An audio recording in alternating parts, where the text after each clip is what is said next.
Hey everyone, welcome back to my channel. आज हम इस टॉपिक के ऊपर डिस्कशन करने वाले हैं। वो टॉपिक है डेलीगेशन, जिसमें पढ़ेंगे 3 टर्म्स को डेलीगेशन में: authority, responsibility and accountability. So I welcome all of you to my channel. सबसे पहले हम आ जाते हैं डेलीगेशन वर्ड के ऊपर। डेलीगेशन का मतलब है अपनी चीज़ों को डेलीगेट करके किसी और से वो काम करवाना, या कोई चीज़, कोई काम अगर हमें करना है तो वो अभी हम नहीं कर पा रहे हैं तो वो काम किसी और को डेलीगेट कर देना, उससे करवा लेना, इसको हम कहते हैं डेलीगेशन। ये एक मैनेजमेंट का इम्पॉर्टेंट टर्म है जिसमें हम 3 चीज़ों को पढ़ेंगे। सबसे पहली चीज़ है हमारी, जिसको हम कहते हैं अथॉरिटी। अथॉरिटी शब्द का जब भी अब आपसे मतलब पूछा जाए तो आप क्या बताएंगे? अथॉरिटी का मतलब, जो हम सिंपल भाषा में समझते हैं, उसका मतलब होता है पावर। अपनी पावर्स का, आप किसी को पावर दे दो थोड़ी देर के लिए, उसे हम कहते हैं डेलीगेशन ऑफ अथॉरिटी। अथॉरिटी शब्द का मतलब होता है जब कभी भी किसी इंसान के पास किसी भी चीज़ की पावर्स हो, जब हमें वो पावर्स हमारी जॉब प्रोफाइल में मिलती हैं तो उसे हम कहते हैं अथॉरिटी। फॉर एग्जांपल, हमारे स्कूल की प्रिंसिपल जो हैं उनकी अथॉरिटी क्या है? इसका मतलब है उनकी पावर्स क्या हैं। ऑलराइट, जो प्रिंसिपल होती है उसकी क्या पावर्स होती हैं कि वो चिल्ड्रन, जो स्टूडेंट्स हैं, उन्हें ऑर्डर दे सकती हैं। अपार्ट फ्रॉम दैट वो टीचर्स को भी दे सकती हैं। She is above teachers also. जैसे students are not above teachers but teachers are above students, but principal is above teachers and students also. तो हमें, जो हमारी प्रिंसिपल है, वो हमारे टीचर्स को भी ऑर्डर दे सकती है, हमें भी ऑर्डर दे सकती है। इसके अलावा उनकी बहुत सारी अलग अलग जिम्मेदारियाँ होती हैं, बहुत सारी अथॉरिटीज़ होती हैं। वो कुछ भी कर सकती है, इंस्पेक्ट कर सकती हैं स्कूल की चीज़ों को।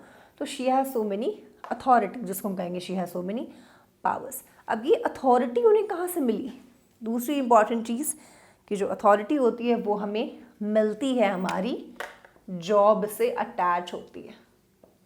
ऑलराइट, पावर्स हमारी जॉब से अटैच होती हैं। फॉर एग्जाम्पल, अगर हम बोलें कि एक आदमी IPS है तो आप क्या सोचोगे कि ये होगा, उसके पास पूरी पुलिस उसके अंडर आती है, ये है वो है। तो उस IPS की जॉब के साथ उसकी ये पावर्स अटैच हैं, जिसको हम क्या कहते हैं? अथॉरिटी कहते हैं। So this is what, this is authority. Next word is responsibility.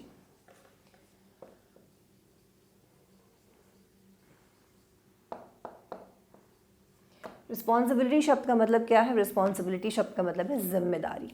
किसी भी चीज़ को करने की जिम्मेदारी हमारी क्या है? हम कुछ भी, कोई भी काम हो सकता है। फॉर एग्जाम्पल, हमने किसी को कोई काम दिया कि तुम ये काम हमें करके देना। जैसे फॉर एग्जाम्पल, टीचर हमें कोई काम देता है कि बेटा ऐसा करो, तो अपनी क्लास में बच्चों की लिस्ट बना के हमें दे दो। तो टीचर ने अपना काम हमें दिया, हमारी रिस्पॉन्सिबिलिटी क्या है, जिम्मेदारी क्या है? उस काम को कंप्लीट करके दे देना अपने टीचर को।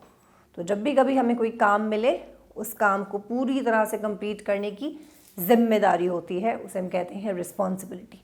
Okay, another term is accountability.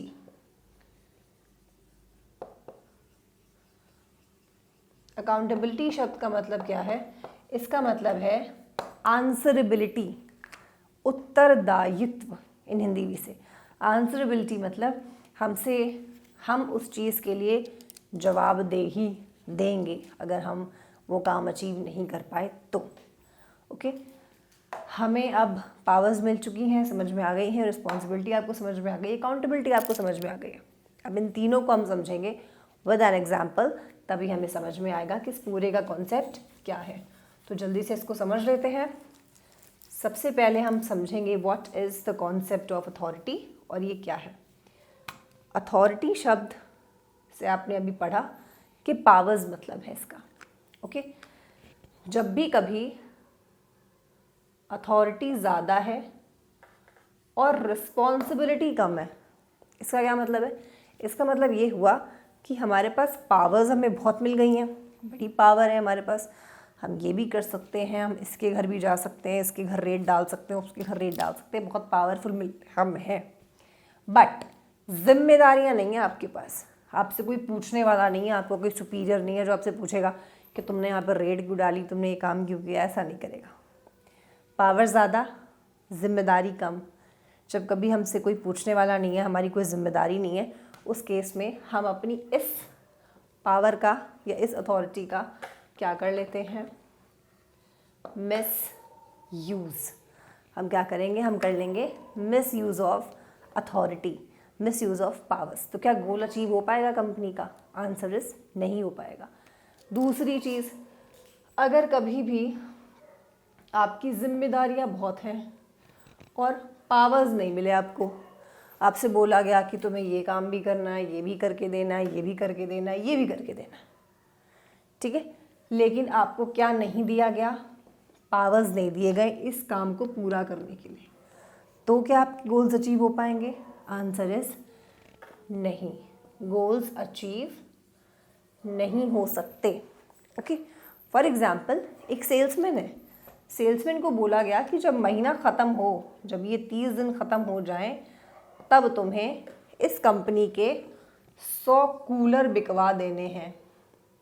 Okay, 100 cooler बिकवा देने हैं, लेकिन उस सेल्समैन को ना ही आपने कोई सपोर्ट दिया कि वो 100 कूलर कैसे लेकर जाएगा, ना आपने गाड़ी के जो कैरेज चार्जेस है, ना आपने कैरेज का कोई खर्चा दिया, ना आपने उसको फ्यूल का कोई खर्चा दिया, आपने कोई खर्चा नहीं दिया, कोई भी अथॉरिटी नहीं दी, ना आपने उसको ये पावर्स दी कि वो बात कर सके अपने सुपीरियर से, किसी भी मैटर पे आपने नहीं दिया।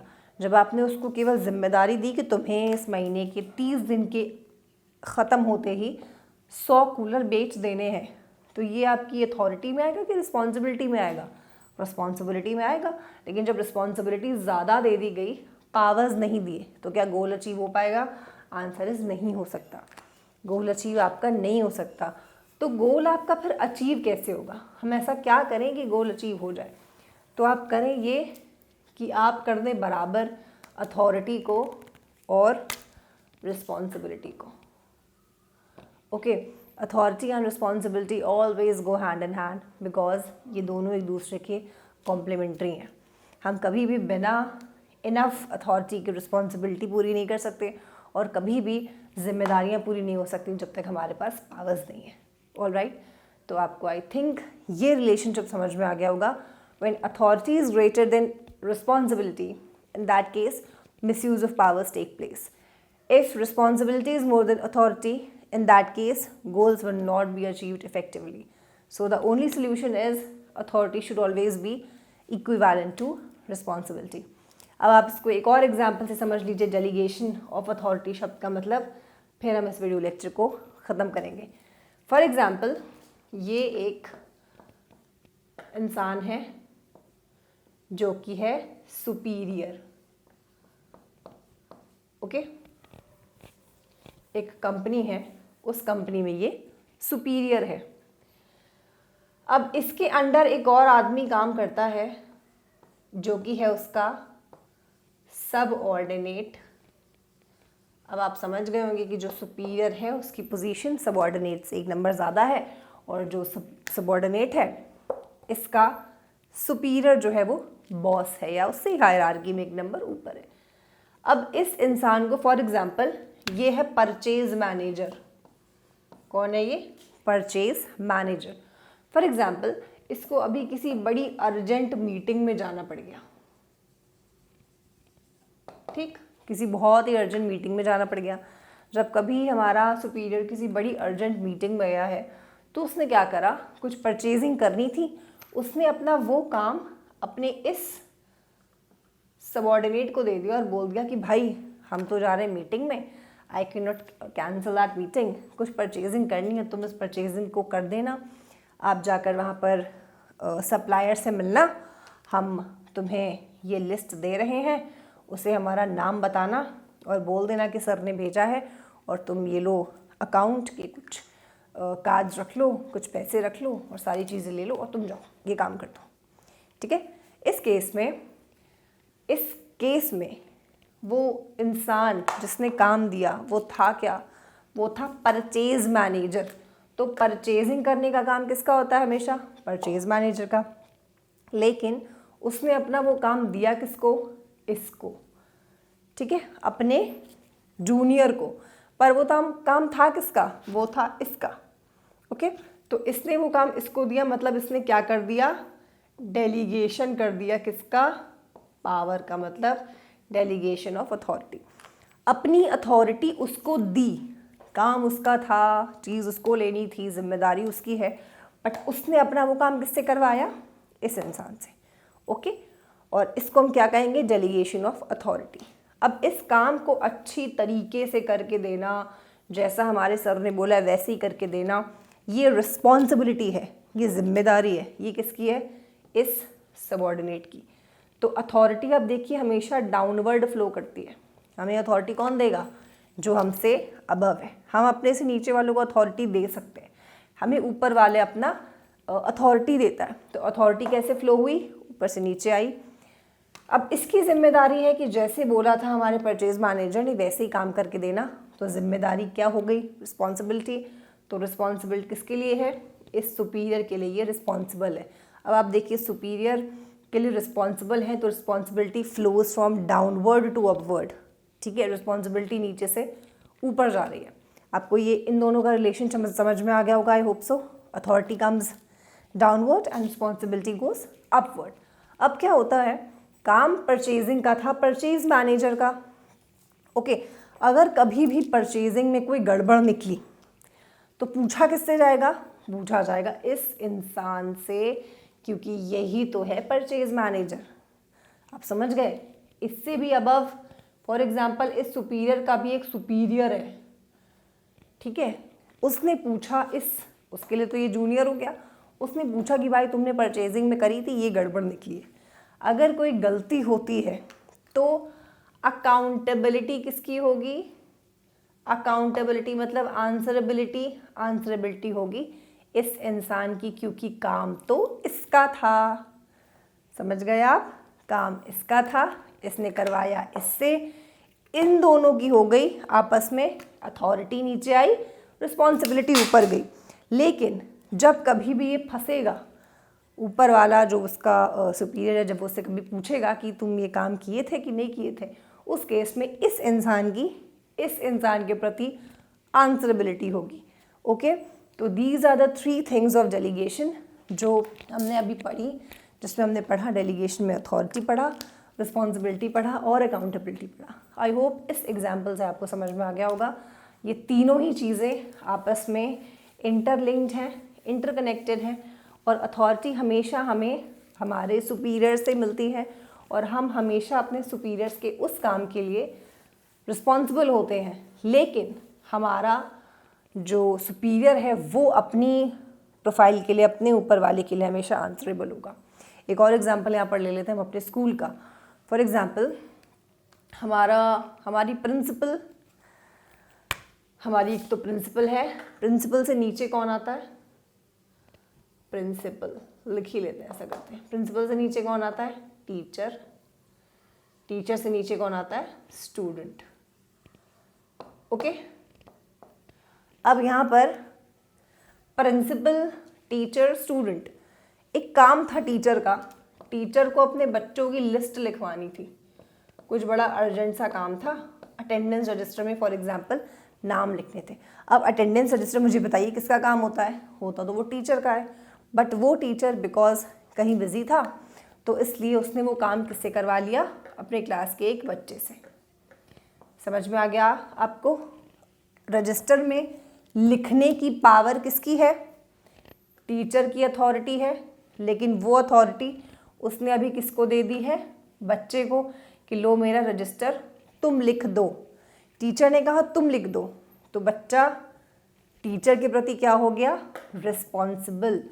अब अच्छे से नाम लिख के देने की जिम्मेदारी किसकी हो गई यहाँ पर, बच्चे की। समझ गए आप, ओके। अब क्या होता है, अगर इस रजिस्टर में कोई मिस्टेक निकलती है, कोई गलती निकलती है, उस केस में पूछा किससे जाएगा, पूछा जाएगा टीचर से। और पूछेगा कौन, टीचर का जो सुपीरियर है वही तो पूछेगा, पूछा जाएगा टीचर से।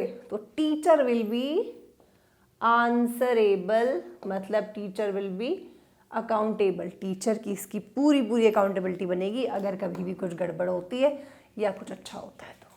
समझ में आ गया आपको। आई थिंक इस एग्जाम्पल से आपको एकदम अच्छे से these 3 things are clear to you. तो डेलीगेशन मतलब हम इसी पावर को डेलीगेट करते हैं, जिसमें जिम्मेदारी और अकाउंटेबिलिटी दोनों ही फ्लो करती हैं। तो इस वीडियो के साथ, इस एग्जाम्पल के साथ हमारा ये लेक्चर ख़त्म होता है।